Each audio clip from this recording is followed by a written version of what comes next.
Hello students, welcome to GRD classes. तो आज के इस लेक्चर में हम स्टार्ट करेंगे variation of g with height और यू कैन से एल्टीट्यूड। तो हमारे पास हमने अर्थ को कंसीडर करा है स्फेयर जिसका रेडियस आर है बच्चों, इसका मास एम है, ये पॉइंट ओ है और ये बच्चों हमने कंसीडर करा है this is a which is on the surface of अर्थ। अब किसी हाइट पर जाते हैं तो दिस इज़ पॉइंट बी जहाँ पर हमें जो एक्सेलरेशन ड्यू टू ग्रेविटी की वैल्यू है वो जी एच है। दिस इज जी एच और ऑन द सरफेस पर कुछ वैल्यू है that is G M by R square, जो हमें हर बच्चे को पता है। तो कहता है at the surface of earth, at the surface of earth that is at point ए,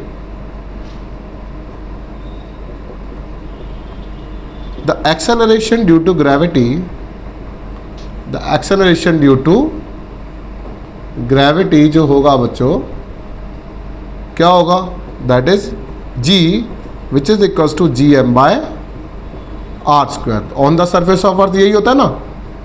अब मैं किसी हाइट h पर जा रहा हूँ तो मेरी जो g की वैल्यू है, स्मॉल g की वैल्यू है, उस पर क्या इफेक्ट आएगा।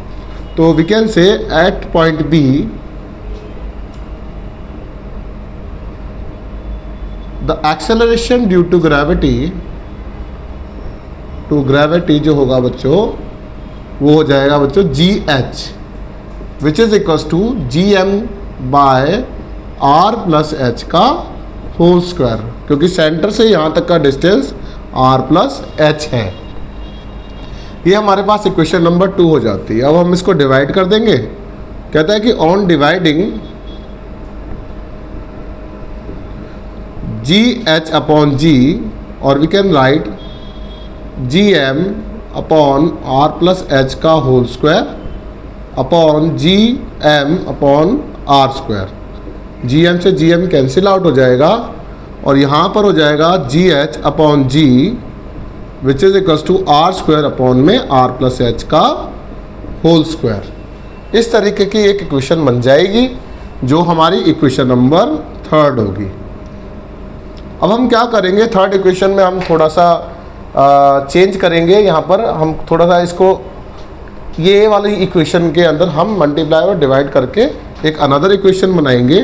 तो ये वाली जो इक्वेशन है हमारी इक्वेशन नंबर 3 है और इसी इक्वेशन को using equation number 3 we can write g H upon g which is equals to R square upon R plus H का होल स्क्वायर।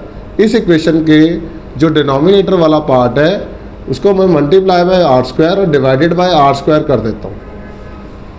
ऐसा करने से मेरे पास एक एक्सप्रेशन आ जाएगा कि g H upon g that is R square. इससे मैं ये कैंसिल आउट कर दूंगा और अगर ये मैं कैंसिल आउट कर दूंगा तो मेरे पास बन जाएगा 1 प्लस एच बाय आर का होल स्क्वायर। अब इसी चीज़ को मैं ऊपर की तरफ ले जाता हूँ तो 1 प्लस एच बाय आर की पावर -2 हो जाएगी। अब यूजिंग बाइनोमियल थ्योरम के अकॉर्डिंग बच्चों यहाँ पर जी एच अपॉन जी और इस एक्सप्रेशन में हो जाएगा -2 अंदर आके मल्टीप्लाई हो जाएगा। जो वेरिएबल वाला पार्ट है that is 1 minus of 2h by R. जो अदर टर्म्स होती है बाइनोमियल की हम उसको नेगलेक्ट कर लेते हैं और जो इनकी पावर है उसको हम अंदर लाकर बाकी की जो अदर टर्म्स है उनको हम नेगलेक्ट कर देंगे। एक एक्सप्रेशन बच्चों ये वाला हो जाएगा। तो ये एक्सप्रेशन इक्वेशन 3 का एक्सप्रेशन और एक इक्वेशन 4 का एक्सप्रेशन। जो इक्वेशन 3 का एक्सप्रेशन है बच्चों याद रखना ये कब यूज़ करना है, व्हेन एच जो है वो h is comparable to are.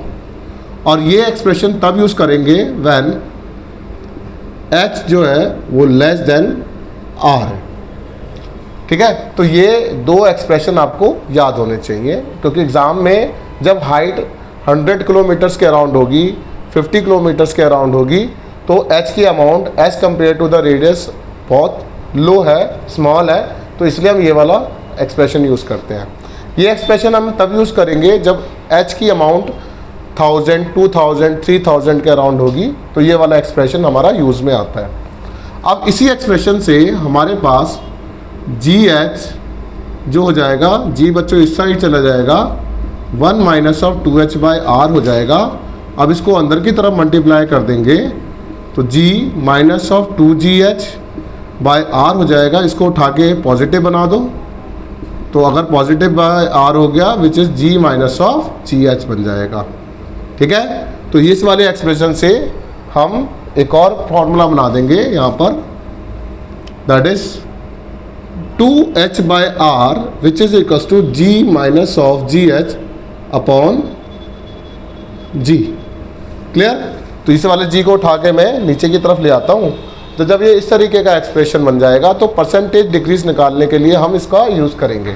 तो मैं क्या करूँगा, मैं g minus of gh upon g multiply by 100 कर दूंगा और 2h by are multiply by 100 कर दूंगा।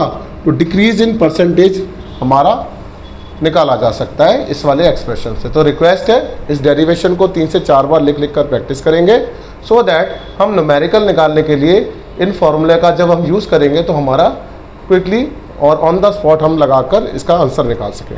Thank you very much.